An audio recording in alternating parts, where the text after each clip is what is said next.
नमस्कार, देश प्रदेश के इस खास शो में आपका बहुत बहुत स्वागत है। मैं हूं आपके साथ जया कौशिक। अफ्रीकी देश गाम्बिया में कफ सिरप पीने से 66 बच्चों की जो जान गई। ये आपको बता दें कि दवा कंपनी भारतीय फार्मा कंपनी मेडन उसने बनाई थी और जिसके बाद WHO ने चिंताएं जताई थी, अलर्ट जारी किया था कफ सिरप को लेकर। बहरहाल गाम्बिया सरकार ने सिरप की खरीद और बिक्री पर पाबंदी लगा दी है। सिरप बनाने वाली हरियाणा की जो कंपनी है उस पर फिलहाल ताला लग गया है। हरियाणा सरकार का कहना है कि अगर मानकों में गड़बड़ी पाई गई तो कार्रवाई करेंगे। भारत सरकार ने कहा है कि हमने कंपनी को सिर्फ सिरप के निर्यात का लाइसेंस दिया था, इसलिए देश में कहीं नहीं बिका है ये सिरप।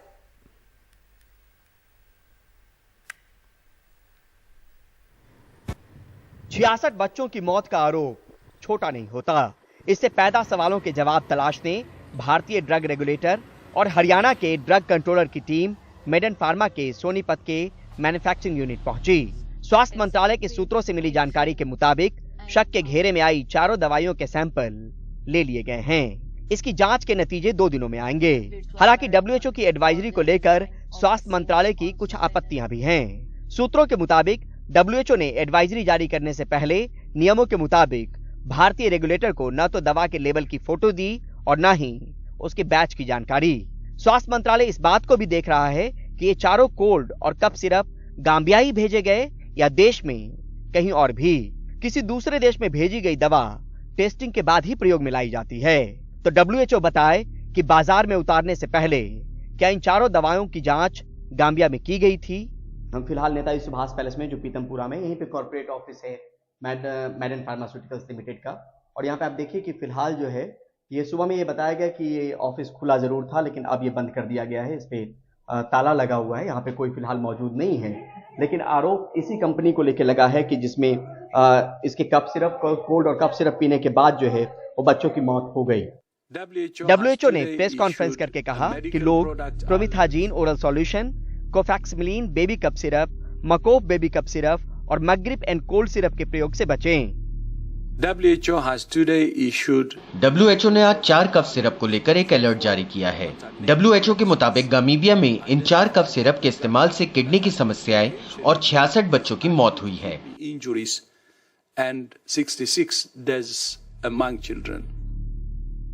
भारत के केमिस्ट और ड्रगिस्ट ऑर्गेनाइजेशन ने मेडन फार्मा के सवालों के घेरे में आए चारों सिरप की भारत में मौजूदगी से इनकार किया है।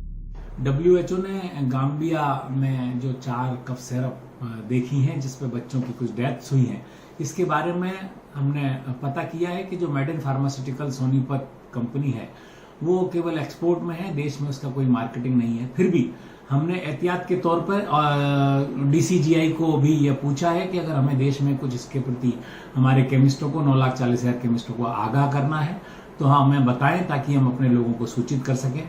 जांच पड़ताल से लेकर सवालों का दौर जारी है। सवाल भारत की फार्मा कंपनी पर भी है और WHO पर भी। जवाब जल्दी तलाशने जरूरी हैं क्योंकि सवाल जिंदगी का है। नई दिल्ली से परिमल कुमार, NDTV इंडिया। और परिमल कुमार हमारे साथ जुड़ गए हैं। परिमल, वाकई में ये बात बिल्कुल सही है कि यहाँ सवाल जो है जिंदगी से जुड़ा हुआ है। आपसे समझना चाह रहे हैं कि कहाँ गड़बड़ी हुई, चूक हुई और अब आगे किस तरह की कार्रवाई हो रही है ताकि इस तरह की घटना दोबारा ना घटे, क्योंकि इससे भारत की छवि भी खराब होती है। हालांकि हमने देखा कल जया दिन में कि स्वास्थ्य मंत्रालय इस बात को लेकर बहुत अड़ा हुआ था कि WHO को जो नॉर्म्स फॉलो करने चाहिए थे एडवाइजरी और गाइडलाइन जारी करने से पहले इस दवाई को लेकर जो प्रोडक्ट हैं 4 प्रोडक्ट, उससे पहले भारत को उसके बैच नंबर बताने बहुत जरूरी थे और वो बताए नहीं गए। साथ में ये भी केंद्रीय स्वास्थ्य मंत्रालय और DCGI की तरफ से ये पूछा गया था जेनेवा में WHO के जो हेड ऑफिस है वहां से कि अगर ये प्रोडक्ट इस्तेमाल किया गया है तो देश पहले उसकी जांच करती है तब उसका इस्तेमाल करती है। तो क्या गाम्बिया में इसकी जांच हुई थी या नहीं हुई थी? तो ये तमाम सवाल और जवाब तलाशने की कोशिश कर रहा था केंद्रीय स्वास्थ्य मंत्रालय, क्योंकि ये सिर्फ एक कंपनी की बात नहीं है, पूरे देश की साख को लेकर सवाल यहाँ पर उठना बहुत लाजमी है। क्योंकि आप इसको भारत से जोड़ के देखेंगे, पूरा जो भी देश है उसको भारत से जोड़ के देखेंगे कि भारत की एक कंपनी की बनाई गई दवा के बाद बच्चों की मौत हो जाती है। यहाँ पर अपने स्तर पे यहाँ पे जब दबाव बना है और WHO ने जब कहा है तब यहाँ पे सैंपल लिए गए जिसको कोलकाता भेजा गया है और उसके परिणाम कल तक उम्मीद है कि वो आ जाएं। केंद्रीय स्वास्थ्य मंत्रालय के जो सूत्र हमें बता रहे हैं, कल तक वो जो दवाई जिसपे सवालों के घेरों में है उसका परिणाम जो है वो आ जाएगा। लेकिन इस बीच जो हमें कुछ जानकारी मिल रही है कि ये तमाम दवाइयां केंद्रीय स्वास्थ्य मंत्रालय ने बहुत साफ कर दिया है कि भारत में नहीं बेची गई ये चारों प्रोडक्ट जिस नाम से ये दवाइयां हैं। लेकिन इसके पहले आपको बताएं कि ये मेडेन फार्मास्यूटिकल के नाम पे जो प्रोडक्ट वो पहले से बनाती रही है देश में, उसमें शिकायतें बिहार से लेकर केरला, गुजरात, जम्मू कश्मीर और वियतनाम तक से आई है। इनके जो प्रोडक्ट पुराने वक्त में बने हैं वहां से शिकायतें आई हैं, और यानी सब स्टैंडर्ड को लेकर ये सवालों के घेरे में रही है ये कंपनी पहले से। तो यहाँ पे सवाल उठना लाजमी है कि जो भारत के ड्रग कंट्रोलर हैं, क्या इस बाबत उन्होंने कोई स्टेप उठाया इतने वक्त में, ताकि ये नौबत आज जो आई है वो नौबत आने से पहले बच जाती है। अगर कोई कंपनी बार बार वायलेट कर रही है नियम कायदे कानून को लेकर, या सब स्टैंडर्ड उसकी दवाई है, तो उसको लेकर एक मुकम्मल जो है वो जांच पड़ताल जरूर करनी चाहिए थी एक्सपोर्ट लाइसेंस देने से पहले। तो सवाल यहाँ पे भी उसके बारे में विस्तार से बताएंगे जी। आज अब कुछ जानकारी और जुटा रहे हैं जिसमें वो क्या क्या कौन कौन से प्रोडक्ट थे, उसमें सिरप थी, दवाइयां थी, और किस तरह के सब स्टैंडर्ड थे, यहाँ पर कहां पर कंपनी ब्लैकलिस्ट पहले हो चुकी है मेडेन फार्मास्यूटिकल्स, ये तमाम जानकारी भी दर्शकों को देंगे। लेकिन यहाँ पर अब उसी बात पर नजर टिकी हुई है कि लैब से जो रिपोर्ट आएगी सैंपल को लेकर, वो रिपोर्ट आखिर किस बात की तरफ तस्दीक करती है। बिल्कुल परिमल, आप अपनी पड़ताल जारी रखें, क्योंकि इन तमाम जो सवाल उठ रहे हैं उसका जवाब जानना बेहद जरूरी है। और ये जांच भी होनी चाहिए कि जिस कंपनी का बैकग्राउंड अगर पहले से ऐसा उसकी पृष्ठभूमि रही है तो उस पर कार्रवाई क्यों नहीं, और कैसे ये तमाम जो सिरप्स हैं वो उनको जो है बाहर एक्सपोर्ट कर दिया गया। लाइसेंस देते वक्त क्या कहां पे खामियां रह गई हैं, छूट गई हैं, उनका जवाब भी आपसे हम जानेंगे। लेकिन आप पहले पूरी डिटेल और पड़ताल करिए, उस पर हम लौटेंगे, क्योंकि ये खबर न सिर्फ लोगों की जिंदगी से जुड़ा हुआ है बल्कि भारत की साख से भी जुड़ गया है। और अब बात करते हैं फर्जी चीनी कंपनियों की। भारत से कई फर्जी चीन की कंपनियां दुबई, थाईलैंड, इंडोनेशिया में बढ़िया आईटी नौकरी दिलाने के नाम पर यहां से जो लोगों को वो लेकर जा रही है, और वहां पर जो भारतीय पहुंच रहे हैं उनको बंधक बनाकर उनसे अवैध रूप से आईटी के काम करवा रही है। उन्हें वहां पीटा जा रहा है, उनके साथ जानवरों से भी बदतर सलूक किया जा रहा है। कैसे ये कंपनियां अच्छे वेतन के नाम पर लोगों को फंसा रही हैं, देखते हैं हमारे सहयोगी सौरभ शुक्ला की रिपोर्ट।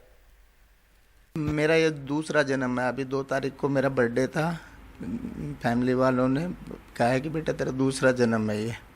मेरे को उम्मीद नहीं थी, लोगों ने उम्मीद छोड़ दी थी। 43 साल के हरीश कुमार हमसे अपनी आप बीती सुनाते हुए भावुक हो जाते हैं। वही है, उसी ने बचाया, भगवान ने, नहीं तो। इस साल मई में नौकरी की तलाश में दुबई गए, फिर एक चीनी आईटी कंपनी के झांसे में आकर नौकरी के लिए थाईलैंड पहुंच गए। पवन से वादा किया गया था कि मोटी सैलरी और रहने के लिए घर दिया जाएगा।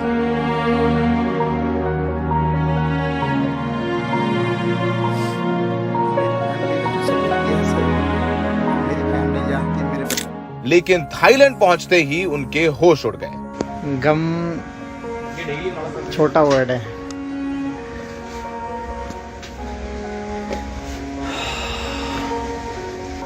ये बच्चे नए 20-22 साल के लड़के हैं, दुबई से आके यहाँ पे काम के लिए आए। फिल्मी तरीके से उन्हें बंदूक की नोक पर अगवा कर म्यांमार ले जाया गया, जहां पहले से ही हरीश जैसे कुछ भारतीय मौजूद थे। वहां हरीश से हर रोज 16 से 17 घंटे अवैध तरीके से फेसबुक के जरिए लोगों से चैट कर उनका डेटा लेने का काम कराया गया। और जब हरीश ने भारत जाने की बात की तो उन्हें पीटा गया, यहां तक कि बिजली का करंट भी लगाया गया। मेरी फैमिली ने जो सफर किया सर, वहां रह रहे दूसरे भारतीयों के साथ भी जानवरों जैसा बर्ताव किया गया। कुछ को तो हथकड़ियां लगाकर कमरे में बंद कर दिया जाता था। वो हमारे साथ टॉर्चर करने लगे, हमें मारपीट करने लगे और हमारे को करंट लगाया गया। हमें दौड़ाने लगे, 10-10 किलोमीटर की रेस लगाते थे हमें, और बहुत खाना नहीं देते थे। हरीश और दूसरे बंधकों का परिवार भारतीय विदेश मंत्रालय से मदद की गुहार लगाता रहा, पर मदद नहीं मिली। किसी तरह म्यांमार की सेना ने हरीश समेत 17 लोगों को बचाया और थाईलैंड छोड़ दिया। वहां थाईलैंड की पुलिस ने इन भारतीयों को अवैध तौर पर बॉर्डर पार करने के लिए लगभग 1 महीने जेल में बंद रखा। हरीश लगभग 4000 थाई बात का दंड देकर जेल से निकले और एक एजेंट की मदद से 29 सितंबर को भारत लौटे। यहाँ भारत आने में भारत एम्बेसी ने कोई किसी ने सर किसी आप खुद आए? मैं खुद, अपने भगवान ने बचाया है मेरे को, कोई किसी ने कोई मदद नहीं की मेरी, किसी ने भी नहीं की। ये वीडियो थाईलैंड में बंधक भारतीयों ने उन्हें बचाने की गुहार लगाते हुए भेजा था। यहाँ तक कि तमिल भारतीयों की मदद के लिए तमिलनाडु के मुख्यमंत्री स्टालिन को प्रधानमंत्री मोदी को पत्र लिखना पड़ा, जिसके बाद भारतीय विदेश मंत्रालय की नींद टूटी। मंगलवार को भारत सरकार कुल 13 भारतीयों को थाईलैंड से वापस लेकर आई है। इसके पहले 32 और लोगों को छुड़ाकर वापस लाया गया है। भारत सरकार ने एक एडवाइजरी जारी कर भारतीयों से अपील की है कि सोशल मीडिया पर मिल रहे जॉब ऑफर्स को जांच ले, कंपनी को जांचने परखने के बाद ही विदेश जाएं। हरीश और 17 भारतीय तो किसी तरीके से वापस लौट आए हैं, लेकिन अब भी सैकड़ों भारतीय हैं जो म्यांमार, थाईलैंड, लाओस, कंबोडिया में फंसे हुए हैं, जिनसे अवैध रूप से आईटी के काम कराए जा रहे हैं, जानवरों जैसा बर्ताव किया जा रहा है। और जो कहानी अब तक निकलकर सामने आई है उसे साफ लगता है कि इन चीनी कंपनियों के साथ थाईलैंड, म्यांमार, लाओस और कंबोडिया की सरकारें भी हैं, क्योंकि जानते हुए भी कि यहाँ पर अवैध रूप से ये आईटी का काम करवाया जा रहा है, इन कंपनियों पर कार्रवाई नहीं हो रही है और धड़ल्ले से ऐसी कंपनियां अवैध तौर पर इन देशों में चल रही हैं। सहयोगी कनन पात्रा के साथ दिल्ली से सौरभ शुक्ला, एनडीटीवी इंडिया।